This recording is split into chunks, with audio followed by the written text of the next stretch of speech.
A síndrome de Down é um distúrbio genético que pode afetar qualquer raça, sexo ou etnia. Esse distúrbio ocorre ao acaso durante a divisão celular. De acordo com o IBGE, Instituto Brasileiro de Geografia e Estatística, existem 300 mil pessoas com síndrome de Down no Brasil. Ela atinge 1 a cada 800 recém-nascidos. O programa, inclusive, de hoje vai conversar com um dos maiores especialistas em síndrome de Down do país, o Dr. Zan Mustak. Olá, Dr. Zan, bem-vindo e parabéns pelo Prêmio Dia Internacional da Síndrome de Down. E é a primeira vez que esse prêmio foi concedido a um latino-americano, né? Justo. Foi uma honra a gente ter a possibilidade de representar o Brasil nessa condição de receber esse prêmio, que é destaque de caráter internacional. Explica um pouco o que é a síndrome de Down. A síndrome de Down é um comprometimento genético mais detectável com a marca de um excesso cromossômico. Isso significa, nós temos, cada um de nós, 46 cromossomos no núcleo de cada uma de nossas células, juntando 23 do pai e 23 da mãe. O indivíduo com síndrome de Down tem 47, isso significa, ele tem o 47º cromossomo a mais, que na verdade é o cromossomo de número 21. Esse cromossomo de número 21 é que dá as características do indivíduo com síndrome de Down, o qual se apresenta clinicamente com 3 características, que a gente determina como nível de caracterização, onde o fenótipo, que lembra muito um oriental, é o marco clínico. O segundo item é a hipotonia, que é um contexto que é um determinante da condição clínica, de tal forma que qualquer coisa que esse indivíduo apresenta, a determinante de base é a hipotonia, que é um contexto que vincula músculo e ligamentos. E o terceiro é o que eu particularmente prefiro chamar de comprometimento intelectual, mas que tecnicamente é traduzido como deficiência intelectual. E é verdade que mulheres mais velhas têm mais chance de ter filhos com síndrome de Down? Veja, em termos de literatura, isso é muito claro e a tradução é real quando se fala que há um aumento de risco. Mas isso me preocupa muito porque a grande maioria das pessoas que têm filhos com síndrome de Down tem entre 22 e 30 anos de idade. E o risco de uma pessoa que tem ter um filho com síndrome de Down por volta de 35, 36 anos é mais ou menos 1 para aproximadamente 600 ou no máximo 500, quando o número habitual é 1 para 800. Então veja que a frequência de aumentar para esta população com 35 a 37, 38 é pequena. Agora, quando eu falo de uma população que tenha 49 anos, aí eu tenho um risco caracteristicamente aumentado. Eu tenho que chegar numa população até de um risco de 1 para 10. Aí me preocupa, mas é com 49, mas é progressivamente aumentado. E as pessoas com síndrome de Down, elas são muito carinhosas, né? Isso é uma característica? Essa forma de traduzir que a pessoa com síndrome de Down é carinhoso, infelizmente, ela é a tradução da família que cuidou desse indivíduo. Down é mais ou menos a seguinte tradução: ele não é olho por olho e dente por dente, ele é olho pelos seus 2 olhos e dente pela sua dentadura inteira, de tal forma que, se você tratá-lo bem, ele vai ser extremamente carinhoso. Se você tratá-lo mal, ele vai ser extremamente agressivo. Então dizer que um Down é carinhoso ou que um Down é agressivo, isso é falso. O Down é o que a família e o que o ambiente o trata, o conduz. E como é que é então essa criação, né? Os pais têm que ter um tratamento especial, colocar numa escola especial, por exemplo? Eu vejo um Down como uma criança comum, tendo oportunidades mais ampliadas. Obviamente que é um indivíduo que não é comum, porque ele tem suas características diferenciadas, que nós já colocamos anteriormente, e que essa diferenciação a sociedade enxerga no contexto do comprometimento intelectual. Mas não é muito bem isso que acontece. Independente disso, esse indivíduo tem que estar numa escola regular até um determinado momento. E que momento é esse? No mesmo momento que todos nós já ouvimos o seguinte: vá procurar sua turma. Quando é que nós ouvimos, vá procurar sua turma? Na adolescência. O que significa vai procurar sua turma? Se eu gosto de futebol e você gosta de natação, você vai curtir campeonato de natação e eu vou curtir campeonato de futebol. Então, nós vamos em momentos de lazer nos separarmos. Se eu me visto de uma forma e você se veste de outra, se você gosta de se tatuar e eu não gosto, você vai andar com uma turma que usa muito mais tatu do que eu. E assim por diante, em termos de alimentação, em termos de vida social, em termos de compartilhamento. Então nós vamos compartilhar situações sociais diferentes. Quando é que isso acontece? No adolescente. Então até a adolescência, o indivíduo com Down tem que compartilhar tudo de uma forma comum, com o indivíduo comum, numa escola regular. E a partir de então, ele terá sim, sem dúvida nenhuma, de ter um componente de agregar-se a um grupo que apresenta ideias, vontades, prazeres similares a ele. E a lei, ela ajudou nessa inclusão? Claro, a lei só tende a ajudar, dia a dia. O grande problema da interpretação do leigo ainda hoje é que a inclusão, ela é traduzida de uma forma até um pouco agressiva. Não, eu tenho que incluir porque é lei. Espera aí, se eu entender que a saúde, o contexto de saúde, há 38 anos atrás, era extremamente restrita e dava-se inoportunidades. Isso significa que o indivíduo não tinha oportunidade, por exemplo, de fazer uma cirurgia cardíaca. Há 38, 40 anos atrás, um indivíduo com síndrome Down tinha uma sobrevida de 15 a 20 anos. Hoje, essa sobrevida é de 60 a 70 anos. Por quê? Porque as oportunidades sociais que foram trazidas via parentes, os familiares, sim, é que tiveram essa grande responsabilidade de impor aos profissionais da área da saúde, de dar atenção à saúde a esta criança com síndrome Down, tal qual dava a criança que não tinha síndrome Down. Então, isto demandou um aprendizado que necessariamente foi paralelamente associada a erros e acertos. Erros e acertos, mas sempre no sentido de acertar. E o maior problema hoje da educação, dentro do contexto de inclusão, é que as pessoas não entendem que o processo de inclusão é um processo de aprendizado. Todos nós temos que aprender, os professores têm que aprender, nós vamos errar, claro, mas sempre com o objetivo de acertar. Então, passo a passo que a criança de hoje está sendo incluída, até de uma forma imposta, tá? Isto é necessário para que eu aprenda, sim, até onde eu posso incluir, quem eu posso incluir. Será que determinados indivíduos eles não terão condição de ser incluídos? Eu não sei, eu vou ter que aprender. Como? Vivenciando, caracterizando, aprendendo, compartilhando. Infelizmente, errando algumas vezes, mas não com o intuito de errar, com o intuito de aprender e melhorar a condição de atenção.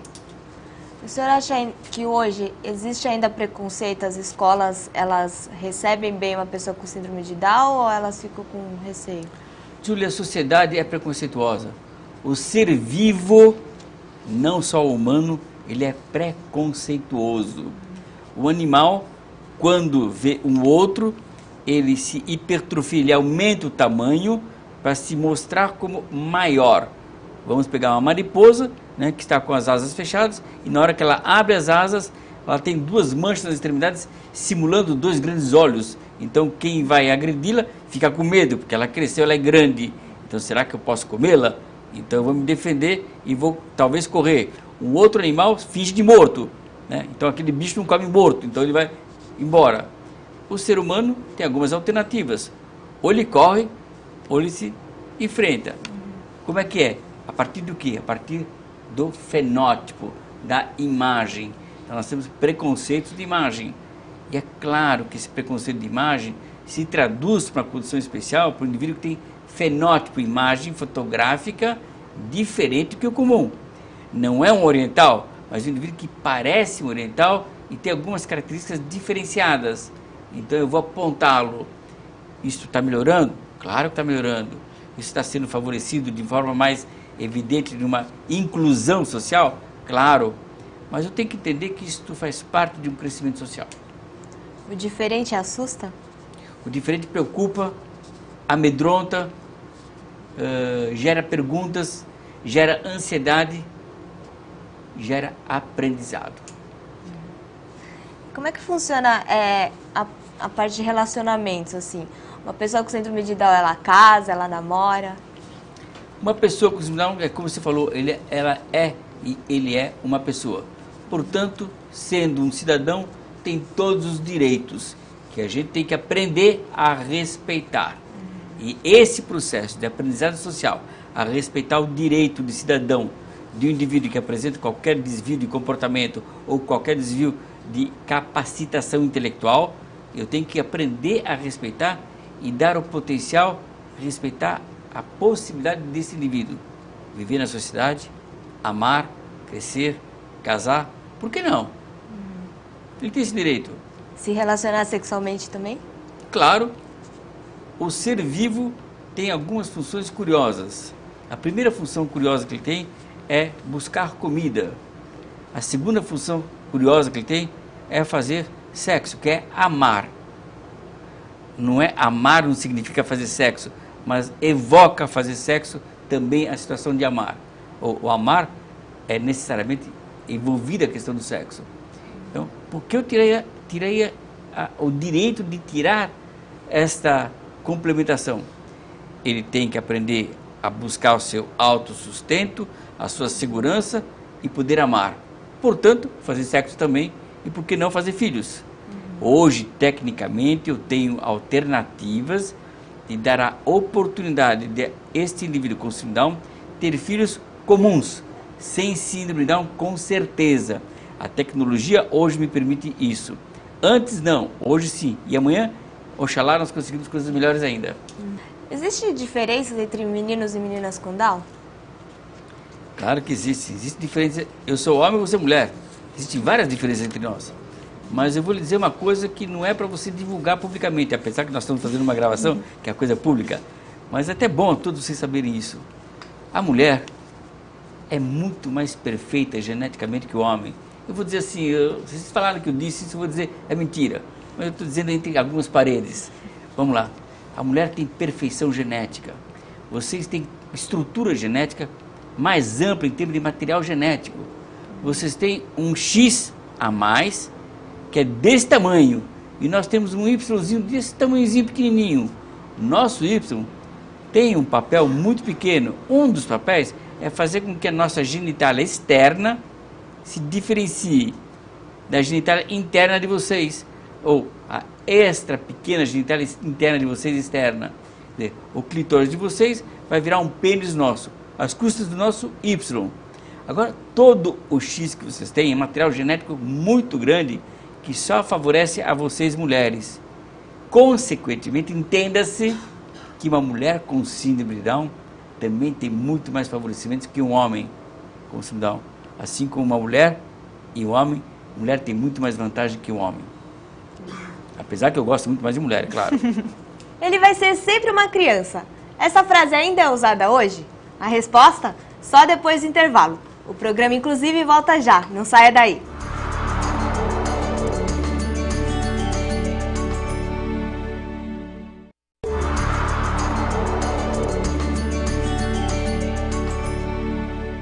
Estamos de volta com o programa Inclusive e o tema de hoje é Síndrome de Down. Antes do intervalo, eu disse que no passado as pessoas dessa síndrome morriam muito cedo. Isso mudou, Dr. Zan? Mudou muito. Mudou e a condição primária foi a oportunidade técnica das condições cirúrgicas que foram oferecidas. Além disto, além das correções das cardiopatias, que hoje todo indivíduo com síndrome de Down tem direito a fazer, e talvez o Brasil seja o primeiro lugar do mundo onde Down tem mais direito que os outros para fazer cirurgia cardíaca. E a segunda coisa é que essa pessoa tem hoje uma informação nutricional muito bem pertinente, muito bem estruturada. E a terceira coisa é que o direito à prevenção de imunização, que que o estado de São Paulo foi o primeiro no mundo inteiro a oferecer condição primária de saúde de vacinação por vírus com síndrome, toda aquela vacinação complementar, não só vacinação básica, mas vacinação complementar.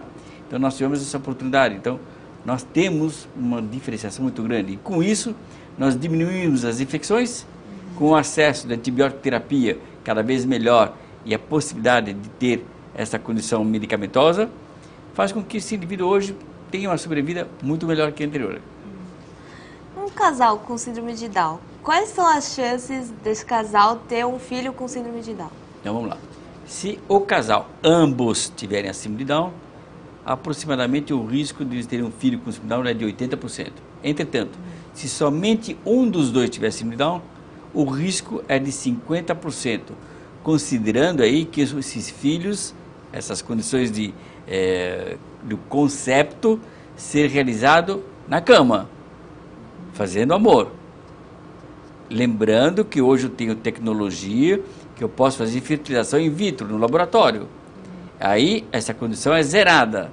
Isso significa, eu faço o diagnóstico pré-implantacional, faço a fertilização com diagnóstico pré-implantacional e dou a segurança absoluta de que o embrião colocado na barriga daquela mãe, da futura mãe, não tem alteração cromossômica determinada pela trissomia do cromossomo 21. E dá para diagnosticar a síndrome de Down no pré-natal? Claro. Como é que é esse exame? Hoje nós temos um diagnóstico que é feito no pesquisa de DNA fetal no sangue materno. Então, eu faço a pesquisa do DNA fetal no sangue materno a partir da 6ª semana de gravidez, com uma margem de segurança aí de aproximadamente 98%, com o risco de um falso positivo de entre 2 e 4,5%, no máximo 5%. Então é um exame muito seguro. Além disso, eu posso fazer punção de víleo corial, que é feito até mais ou menos de 6 a 8, 9, 12 semanas. E a partir de 10 a 17, 18 semanas, eu posso fazer a punção de líquido amniótico. Esses são exames que me dão certeza absoluta da determinação do material cromossômico em excesso. Esses são exames que dão 100% de certeza. Mas eu tenho, por exemplo, a translucência nucal, tá? Que é um exame que me dá uma margem de segurança por volta de 50% a 70% de risco, não de segurança, de risco de ter um filho com algum problema com determinante genético, que pode ou não ser cromossômico. A outra é o ultrassom morfológico fetal, que isoladamente pode me determinar e me caracterizar algumas alterações anatômicas que me permitiriam caracterizar riscos de ter fetos comprometidos com riscos de alterações cromossômicas. Então veja, uma coisa é uma situação de risco, outra coisa é determinante. Então o DNA fetal é um risco, mas é um risco de expressão importantíssima, que me chega a 98%, enquanto que a punção de víleo corial e a punção de líquido amniótico, o estudo citogenético nessas duas condições, me determinam o diagnóstico, já não é risco, é definições diagnósticas determinantes. Então hoje nós temos tecnologia muito boa para isso, e o Brasil hoje está muito bem ancorado nisso. E o diagnóstico sendo positivo, existe um tratamento a partir daí especial ou... Então lá, o que ocorre fora do país? Por que fora do país houve a tecnologia que avançou muito na propor ao paciente o diagnóstico muito precoce? Porque fora do país, muitos governos evocam a possibilidade da interrupção da gestação, porque o governo não tem interesse que nasçam pessoas com anomalias cromossômicas. Isso é uma alternativa, e quanto mais cedo você tem esse diagnóstico, obviamente passa a ser mais fácil a interrupção. Aqui no país isso é proibido, tá? Só que nós temos pessoas que vão procurar essa alternativa. Então, muitos que vão procurar a alternativa com diagnóstico muito prematuro têm essa ideia ainda em mente. Outros têm a ideia de fazer um diagnóstico para propor uma condição de favorecimento, de crescimento desse feto com melhores condições. E é desse grupo que a gente cuida. é desse grupo que a gente tem maior interesse. É desse grupo que eu me envolvo pessoalmente. Então, quem vai manter essa gestação, o que eu posso oferecer para esse bebê? Então, eu posso oferecer uma adequada nutrição dessa mãe, eu posso oferecer uma adequada intervenção de diagnósticos prematuros nesse bebê, porque, por exemplo, em se tratando de um bebê com riscos de síndrome de Down, ou que de fato esteja definido como um diagnóstico de indivíduo, um feto com síndrome de Down, ele tem risco de 50% de ter uma cardiopatia congênita, ou de um coração que ainda está imaturamente formado, que nasce imaturo, que a gente acaba chamando de cardiopatia congênita. Entre essas duas nomenclaturas não é o que nós vamos discutir agora, mas eu posso oferecer, sem dúvida nenhuma, o diagnóstico prematuro dessa possibilidade e aí indicar necessariamente um parto cesárea, justamente para não correr um risco de lesão fetal, de um maltrato fetal e desta mãe gerar um filho com, além da síndrome Down, mais um comprometimento por um parto mal orientado, mal conduzido. Então eu posso avaliar esse bebê e oferecer a essa mãe uma condição nutricional que vai favorecer o desenvolvimento intelectual desse bebê antes de ele nascer. Então, a gente sabe que o cérebro de qualquer embrião cresce 270% no último trimestre de gestação.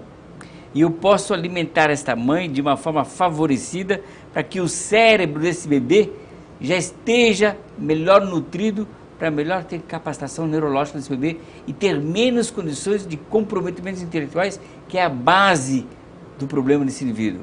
Então eu já posso superar condições e favorecer esse bebê até em condições neurológicas. Por que não posso favorecer? Por que não posso fazer esse diagnóstico? Devo fazer e devo oferecer toda a condição que eu posso fazer.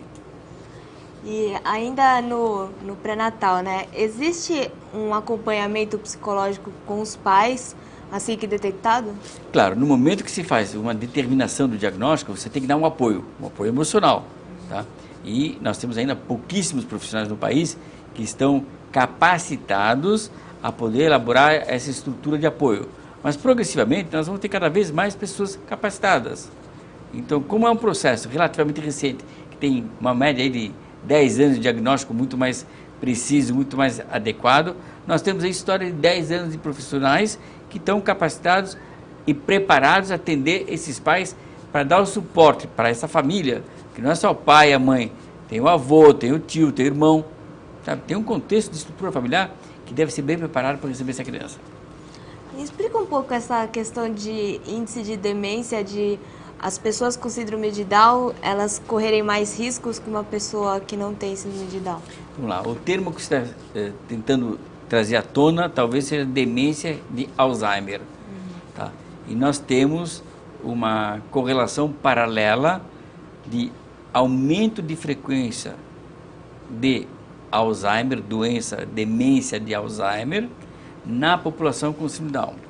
E é falho completamente a referência que existe, até que atingiu uma informação leiga, que 100% das pessoas com síndrome de Down desenvolverão Alzheimer. Isso é falho. Tá?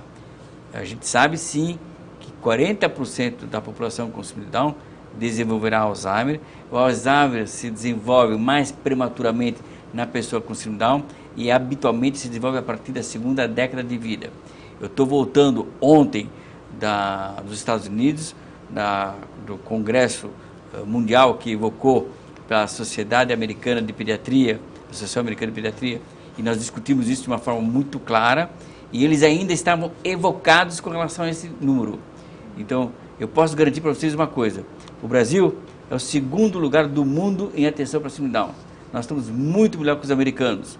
Então, nós conseguimos mostrar para eles que nós temos, sim, Alzheimer. Não é 100% da população de Down que vai desenvolver Alzheimer. Hoje nós temos muitos estudos que tendem a favorecer e a diminuir a progressão do desenvolvimento de Alzheimer. Inclusive, Cleveland e Brasil, com nossa equipe do CPEC e a equipe do Alberto Costa, que é uma equipe de Cleveland, que está estudando uma medicação que já foi aprovada no FDA para poder dar à população com síndrome mais jovem, para diminuir o risco de desenvolvimento de Alzheimer, bem como melhorar a memória e bem como melhorar desenvolvimento da capacitação. Então, isto é algo que deve ser desenvolvido nos próximos 4 anos no Brasil, de forma paralela com os Estados Unidos. Então, nós estamos muito bem articulados, muito bem preparados para dar um suporte para Alzheimer prematuro. Isso significa que quem nasce hoje com Down não vai ter que se preocupar com isso. Para isso, nós podemos tranquilizar. Hoje, nós temos que nos preocupar com quem tem 10 ou 20 anos. É essa população alvo que nós temos que nos preocupar para reduzir o risco de Alzheimer. E aí nós temos condições de nutrição já previamente conhecido, que já podemos trabalhar com isso, que são basicamente o trabalho com antioxidantes. Que todo mundo já sabe disso muito bem, só que é preciso saber uma orientação nutricional adequada e não usar protocolos aleatórios de mães despreparadas, estrangeiras, que estão trazendo aqui para o Brasil, e que as mães completamente despreparadas estão dando para as crianças, e que isso vai gerar problema mais cedo ou mais tarde. Aí sim, eu acho que nós, responsáveis, e vocês com a divulgação, tem que alertar a população que os filhos deles não são camundongos, não são pessoas que vão ser utilizadas para fazer experiência em uso de drogas aleatórias. Tem que ter estudo multicêntrico, estudo baseado em evidências, estudo duplos cegos, para poder se oferecer uma coisa séria. Isso é o mais importante. Quero agradecer as informações, todo esclarecimento, que também é muito importante para quebrar um pouco essa ideia, esse preconceito que as pessoas ainda têm com as pessoas com síndrome de Down, né? E quem quiser tirar mais dúvidas, pode entrar em contato com você? Claro, o nosso site é www.sindromededown.com.br e o meu e-mail pessoal é drzan, que é doutorzan, @doutorzan, é fácil, doutorzan@doutorzan.com.br. A gente está à disposição para qualquer dúvida em qualquer momento. Síndrome de Down é a síndrome que tem um cromossomo a mais, o do amor. O programa, inclusive, fica por aqui. Até o próximo. Tchau!